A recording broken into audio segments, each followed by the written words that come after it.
Hello, and welcome to the One Question Leadership Podcast. My name is Juliana Smith, and I serve as the Deputy Athletics Director and Senior Women Administrator at Colgate University. I'm a proud graduate of the NCAA Dr. Charles Whitcomb Leadership Institute. The Leadership Institute helped me refine my gifts and develop new skills for navigating my career as a college athletics professional. I gained clarity about how I want to continue serving within college athletics, and the Leadership Institute helped me build a community of colleagues who support and challenge me through meaningful relationships. As leaders, we should accept the responsibility to continue learning, to continue growing, and to bring others along with us.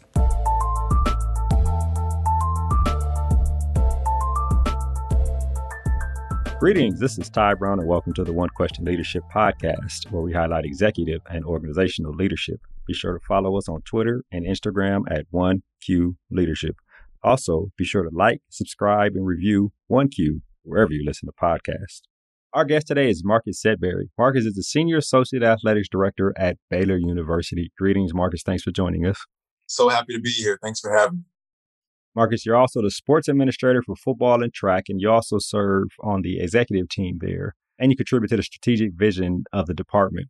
Now, you've been at Baylor for just over 4 years, in the industry for almost 15 years, of course, with time at University of Arkansas and time at University of Central Florida, but you also did a stint with the Philadelphia Eagles, so I am happy to have you on today on One Question. Of course, you worked for Mack Rhoades, who won his second Athletic Director of the Year. And as you know, when you're leading the department, you don't get that type of reward without great people around you. So congratulations to you and the staff there at Baylor for helping Mack Rhoades win that award. Thank you. We appreciate it, but the reality of it is you can have a great team, but you got to have a great leader. Yeah. And Mack is certainly that for sure. Yep.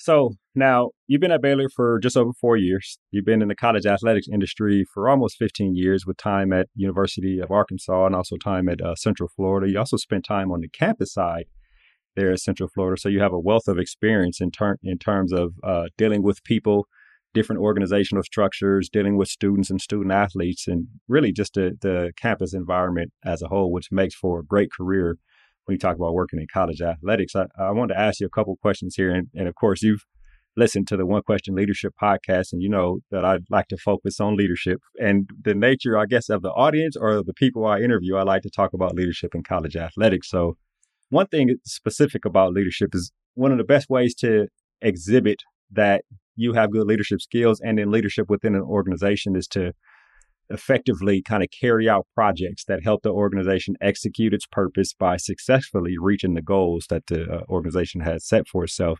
I wonder about that concept of helping an organization execute its purpose by successfully reaching its goals has played out in your career progression, you know, in these last 15 or so years that you've been really working on college campus. Yeah, I like to think about it in the vein of the best and the highest performing teams. They have a really clear vision, and there's alignment around that vision. They have really clear goals, and then they relentlessly pursue those goals. Everybody understands what we're here for, and we go after it relentlessly. And so I've tried to align myself over the course of my career with leaders and organizations who really understand that, but then also put people in position to be able to go after it. Like we just talked about Mack. I think that's one of the things that Mack does really well. He casts the vision, outlines the goals, and says, hey, let's get after it. And so I've tried to make sure, of course, in my career that people can count on me in those moments, that they see me as the person that they can give it to, and they know they don't have to worry about it. That I'm going to be a problem solver, that I'm going to be a transformational leader, somebody who uses my leadership to help solve complex problems and transform cultures and organizations and individuals. And so really throughout my career, I've had a number of opportunities to be a part of teams who are doing that. Starting my career at UCF, I remember we opened up a new football facility, what people call now the bounce house there at UCF, and a new arena at the same time. And I remember being in those meetings. I was young. Probably, I don't know, Keith Triple, I don't know why he had me in the meetings, but I enjoyed it, And I remember in the meeting, bringing up like fan engagement, like guest services. And it was one of those things like you brought up the question about how we're going to do guest services in a new football stadium. And people looked around and said, okay, well, it looks like you're going to do it. And so that was my first taste of really being a problem solver and trying to figure out, like, the goal is to provide a certain experience for our fans. How do we do that? Starting the student services department there early in my career was the same thing. And that notion of being a creator to help people solve complex problems has really carried with me. Eric Wood, AD now at La Tech, when I was he's the one that brought me to Arkansas, and he was all about culture and like, how can we come in and create a culture where, academics and student development are intertwined into the athletic department, not seen as something that's completely separate. And that was something I was eager to do, and go in and help him build there. I had a stop at the Philadelphia Eagles, so working with Chip Kelly, who's now at UCLA, and James Harris was our chief of staff. He's now at the Cleveland, I guess they're not Cleveland Indians anymore, Cleveland Guardians. But he was all about transforming the NFL model, like the goals of helping coaches engage different, helping front office people engage different, building culture of mental toughness and all of that. So really attacking goals in every aspect of my career. And then now, even at Baylor, we all know name, image, and likeness is the big buzz right now. And so one of the things I'm working through right now with Chad Jackson, he and I, we co-chair our name, image, and likeness working group, and it's thinking about how we can represent Baylor, the mission of Baylor, and who we are as an institution in this space of name, image, and likeness, in making sure that the individual brand of our students don't overshadow or ever get in the way of our brand as a university. And that's something that our president's invested in. And so us working through those things from a 50,000, 60,000 foot view, but then also getting down in the 10,000 foot level to really execute some of it has been part of what my career has been so far. Right. Thinking about a couple things you said, I wonder when they turned and looked at you and said guest services, Marcus, I guess you're handling that, right? Think about your thought process then and how the first step you took to initiate and then work that project all the way through closing the project. And then now you are working on name, image, and likeness and what you've been tasked with and thinking about the university as a whole. Tell me about your process for executing those things and getting people around you to make sure the project is successful. Tell me about that part of it. Even from then thinking about back then guest services and then to where you are now. I think the work is the same. The process is the same. Mm-hmm. I've hopefully gotten better over 15 years at it. Right. Exactly. First, it starts with understanding what the challenge is. What's the challenging opportunity we have before us? Then it was brand new stadium. We're trying to establish the UCF brand. And we know we have people who might be Florida State, Miami fans, but, they have somebody who goes to UCF. Like, what kind of experience do we want them to have? So identifying the goal first. 2, what are the resources that we have around us? I spent a lot of time with the Orlando Magic. Like, I think one of the things that I don't know that we do enough in college athletics is branch outside of college athletics. So I had Orlando Magic and Disney right there in the backyard. I spent a lot of time understanding customer service from them. How do you make it where it's meaningful? How do you set up your booths? Like, what is the language in the FAQs? Like, really understanding processes from people who've been doing it at a really high level for years. And so it wasn't like I was starting from scratch. I was for UCF perspective, but I had a number of resources and people who helped pour into it. And then also thinking about folks across our department there, people who had experience in other places that I might be able to lean on. And so you figured out the resources, plotted out a plan, thought about contingencies along the way, and then you work it, relentlessly pursue it, and try to evolve as you're going through it. And I remember our first game.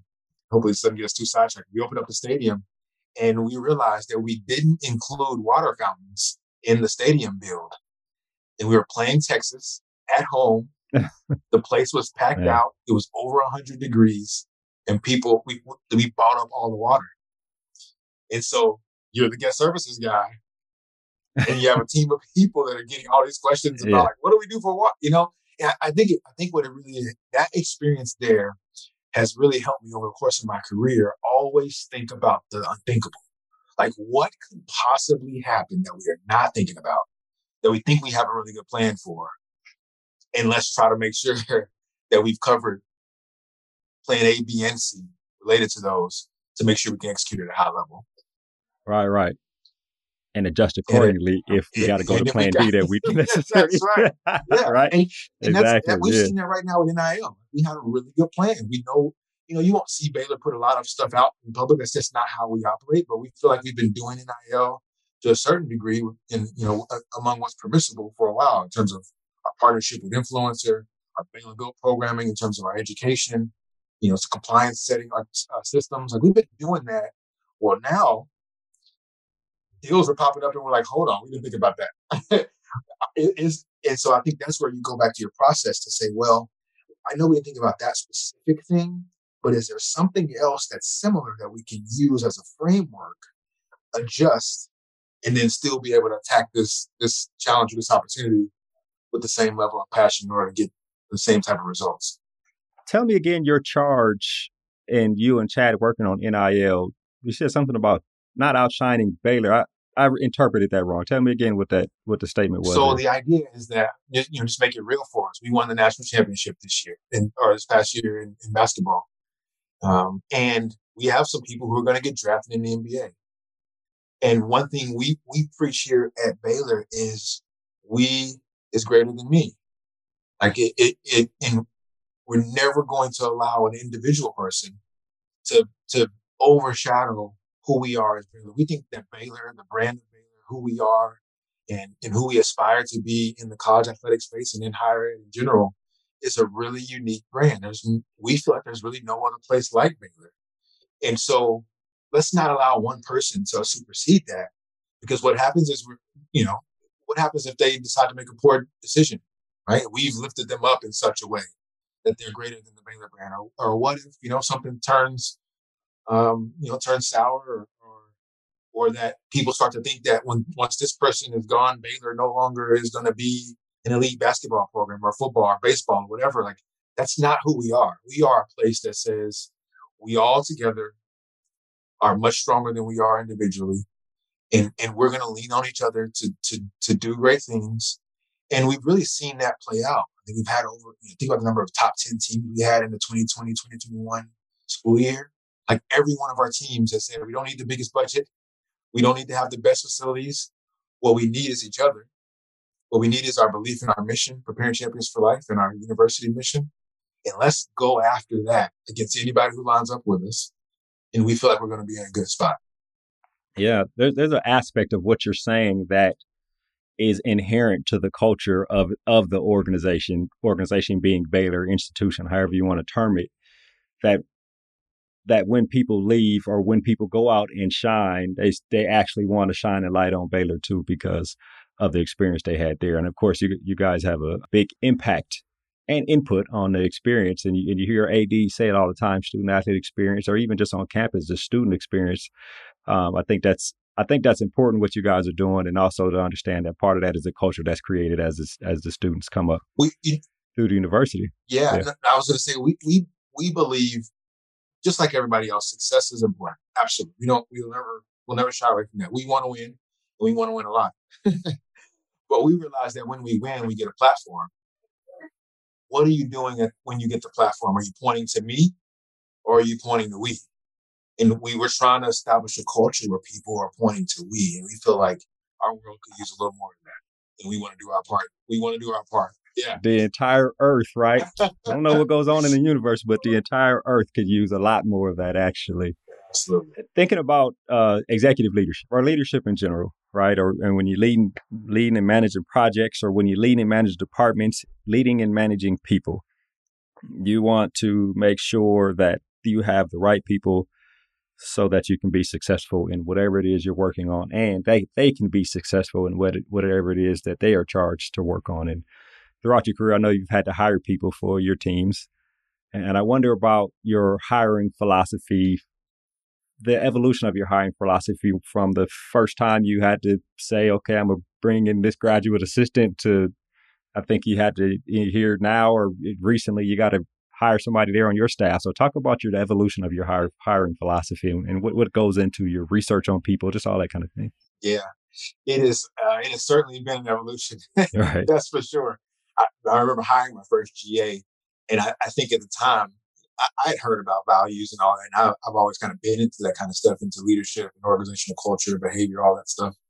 But I think I was hiring really based off of who I liked the most. Who did I have the most fun with while we were doing going through the interview process? And I realize now there's so much more to it, and it's probably the part of the job that I enjoy most is the hiring process, because you're getting to know who other people are for sure, but you're also getting a chance to create the environment that you get to work in around the people you get to work in, and in this space that you get to identify the people that our students and our other staff are going to be influenced by, like who are going to be their mentors and their leaders and their all of that. So, there's a little bit of difference between I've been a part of a couple of different head coaching searches now, and certainly have done some senior level administrators as well as entry level. I think for me, I have a framework that I work through. It starts, the foundation really is around the 3 C's for me. That's character fit, competent, relevant experience, and then coaching acumen, like motivational ability, things of that nature. And so those pieces, like the character fit, I'm talking about a coach, does a coach fit the university in our athletics department, what we are about, our mission, our vision? I want to know what their foundational beliefs are and like who they are, how they live their life, because I'm basically signing up to be a part of that. You think about the competent and relevant experience. Has the coach proven the ability to fill the need that we have as a program? So if we're building a program, has she built a program before? If we're competing for championships, have they had experience competing for championships? That's what I'm looking for there. Coaching acumen, motivation ability. That is, do they understand the sport? Can they make it simple? Can they explain it to the smartest person on their team and the most challenged person in the team, in their room? And do they have a systematic way about how they execute their philosophy? I want to see some of that. I want to know, like, how do they get the most out of their student athletes? And so that's at the foundational level. That's the background work that maybe other people are doing and that I'm investing in along the way. And to me, from there, it goes to, we're thinking about keys to success. Keys to success for me are connectivity, intentionality, and accountability. So how do they connect with people? I'm thinking about their students. I'm thinking about the rest of the staff. I'm thinking about how they connect with donors. Like, how are they with relationships? How do they build community? The I in there is intentionality. So what are their processes? How do they go about, like when you talk about recruiting, you just kind of picking, you're going to a list and picking, right, or is there a exactly. system or a process around it? Are you intentional about how you go about your work? When you talk about the practice plan, is there intentionality behind it, or are you just kind of going through it? And then accountability is for self and others. How do you hold yourself accountable? How do you make sure you adhere to the standards and beliefs that you have? But then also, how do you make sure that your other your staff, students, other people you're working with adhere to that? And so once I've passed those 2 prongs of like the foundation and the keys to success, then I'm looking for kind of, I call it the best for. Who is the best for our student athletes, our unit, our department? I'm most of the time thinking about it in that order. Maybe I'm subbing out if the people who are not student athlete facing. Maybe I'm subbing out some student athlete. I'm asking who's best for the people that they're serving, who's best for our unit, and then who's best for our athletic department. And so typically by that point, I've narrowed it down to pretty small group of people. And then you're looking for the it factor, like what makes them special. I think all of us have an it about us. And whose it do we need right now? Right. So if you and I are competing for a job, like there's some things about you that make you really, really special. And maybe that's what we need for our program. And so I've that of course has grown over the years. I didn't, 15 years ago, I wasn't thinking that way, but now I had it written down. Our team know it. We review it before we go into any search process. I've learned a lot from Mac, even going through our head coaching processes. He has a pretty extensive process. One of the things that I do as I'm going through all this is like, I'm big on spending time with people. Like, I want to know who you are. So I have said, I am not going to hire anybody without spending 5 hours of time with them. 5 hours could be over the phone, it could be in Zoom, it can be in person, but I personally. How do you go about the number 5? I think I read it somewhere, and I wish I could cite it, but I don't. I've been doing it for a really long time now. The thought is just that over time, you start to really see who people really are. I think I read it in a Harvard Business Journal review or a Princeton review or something like that. But I should look it up so I can give people the appropriate credit. But I was looking at processes, like learning from other high performing teams and hiring processes and how they go about it. And I remember thinking, well, if I combine that with this, maybe that equals, yeah, it'll work for me. And so that's been a really neat process that I've gone through and grown. And I think the last thing I say in terms of hiring people, I am really quick to ask this question of our people. Like, if this was your money, would you hire? So even for an entry level position, let's say we're paying somebody, picking up $30,000, and we're going to give them benefits. So you add it up, and now we're at $40,000. And I would say to our team, you got $40,000 of your own money. And I know you're saying you like this person, think they're a good fit, think they got the hit factor we're looking for. Would you give them $40,000 of your money?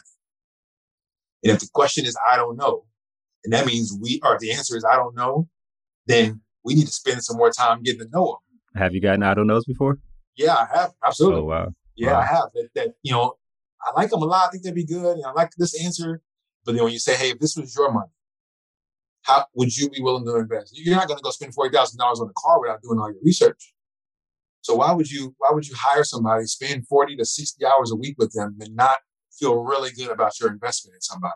You have this process and philosophy, and I imagine it has evolved. What is your prognosis on the outcomes of using that philosophy over the last few years? Be biased, but I think it works. Right. Yeah. I think what it does is it allows us to make sure we select people who are aligned at the core, for sure. Right. It makes sure that we have the right type of people on board, that we're wired in a similar way. I think what it also has produced is people who desire to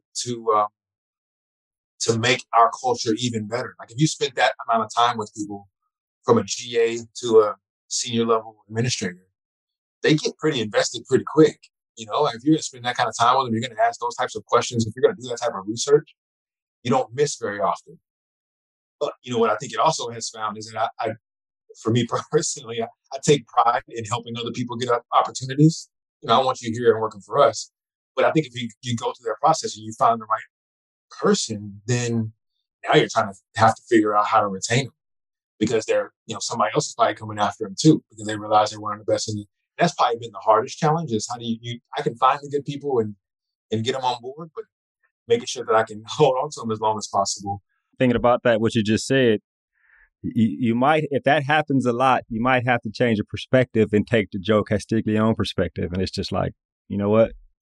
I have a factory, and I try to create people to make sure that they go out and be successful. And at some point they wear my jersey and I'm proud that they, you know what I mean? You just have to accept it is what it is. Kind of thing. I was actually about to say that. Like, at this point, I've gotten to the point where I take it as a compliment. Oh yeah. Okay. Excellent. Like, if I truly believe in trying to positively impact the space I occupy and the people I share it with, that means I'm trying to positively impact this college athletic space, the student athletes all over the country. And if I can do that by producing really good coaches that are going to come in and make a difference in their lives, or other administrators who are going to come in and be the head of some unit or department there, and they're going to pour what they've learned here into other people, that's a win.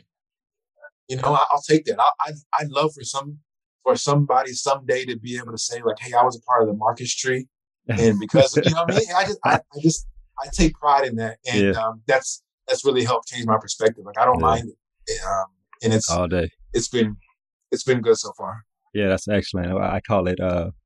There's two parts of my philosophy, which you just touched on. One is putting it back in the bucket, right? You learn from people, and that has helped you get you where you are. So then when you get an opportunity, you put what you learned back in the bucket so other people can take it.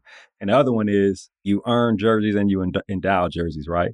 You earn people's name on your back because they, like you mentioned, Eric Wood. You wear an Eric Wood jersey on you for the rest of your career. The rest of my life. Yes. And then people who come up under your umbrella and they learn and go off to be great leaders, they wear the Sedberry jersey for the rest of their career. So you earn jerseys and you endow jerseys. So I think that's excellent that you have that philosophy and that has played out for you during your career. I like that notion. Thinking about the future of athletics, I mean, I've asked this question to a number of different interviews in different outlets over the last probably 6 months.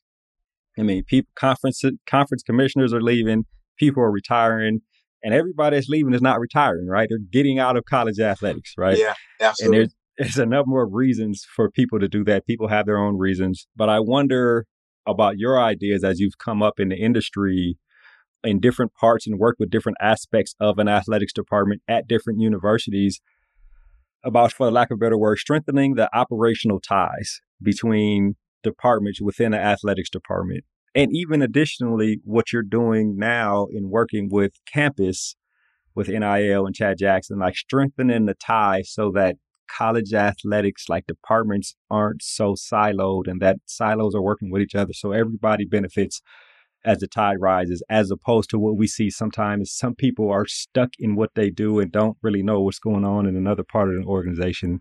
That question probably goes beyond college athletics, but I just want your thoughts on that and how it applies to the future of college athletics, really. That's a big one. But, I think, and let me not sound like I'm some expert, but I think my experiences say, I believe there's this falsity within college athletics, especially the Power Five level. There's this assumption that like I am or my area, like we're the only ones who could do it. And so it's not your wheelhouse. If I'm in communications and I'm responsible for communications, it's not in the wheelhouse of compliance to help us think about how we're going to go about strategic communication. I just think that that's flawed. I think that, I think about another example would be fundraising. In my career, I've had a number of people say that, Marcus, you started in the student services space. I'm not sure that you can fundraise. I remember I talked about Wood. Eric Wood is, to me, one of the most compelling, motivational, inspiring leaders out there. He didn't come up in the external route, but you put Eric Wood in front of anybody. Yeah, right. Yeah. They're going to open their pocketbook and say, here's all the money that I have, right? Exactly. That I saved. Yeah. And I think that's why you've seen him already be successful at Louisiana Tech. It's because I think we could all do a better job of understanding that we have other folks around us who are really, really skilled, and the experiences that they've had really help shape them. And if we can invite those experiences into how we make decisions, into how we review problems and challenges, I think that we would all be much better. I think about executive teams. I've heard about executive teams. I'm not saying this is any executive team that I've ever been a part of, but I've heard of other executive teams or senior staffs that, they get together and they go around the table and just share what they're working on. Or maybe it's just an info dump from the AD. And there's never any shared decision making that takes place. And to me, that's flawed. You have the most experience, maybe the most trusted, maybe the most creative, or the people who have been at the most places, kind of the best leaders. Like, yeah, these people are around the table, and all we're going to do is just share what we're working on, as opposed to saying, "Hey, I got this problem. This is how I'm thinking about it. What do y'all think?" Like, what if in our industry we started to think of senior staffs as more of think tanks and masterminds that we can explore tough challenges with, that we can look at our threats and our opportunities to our department, to my unit, and say, hey, am I missing something here? And we start to realize that compliance person is always writing communication out to people. It has a really good way of crafting things that actually probably could help the communications person. And if we would do that, I think that it would help us as an industry, and I think it would also make each of us not feel like we're on such an island sometimes. Especially when you get to the leadership spots. I mean, it's an old adage that the higher you get, the more lonely it gets. It doesn't have to be that way. I think it's become that way because we feel like, hey, we have to hold on to it. It's us. There's pressure on me to know this. There's pressure on me to be able to deliver this. I think if we really embrace vulnerability and welcome the accountability and being able to like really learn from the feedback that's around us, I think we can make a big difference in how how college athletics is moving forward. Yeah, excellent. That's excellent advice, Marcus. I think from my experience with you when I was down in Waco and from what I've seen about your career prior to coming to Baylor, I think you are making a path for yourself that I'm sure people outside are looking at. And I'm sure that people like a Mac Rose and people who work there at Baylor are happy to have you there on staff at Baylor University. I really appreciate you joining me here on the One Question Leadership Podcast. Well, I appreciate it. I am certainly a product of the people whose jerseys I'm wearing, as you mentioned. There are a number of people, and we talk about here at Baylor all the time. It's amazing what you can accomplish if you don't mind who gets the credit. And I've really tried to embrace that.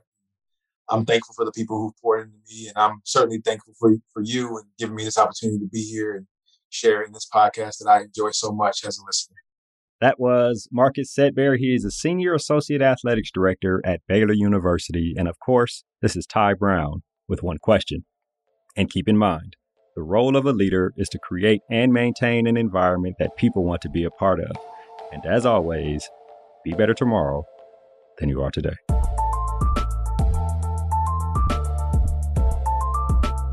This episode of the One Question Leadership Podcast is produced by Spades Media Group, solving problems using creative leadership.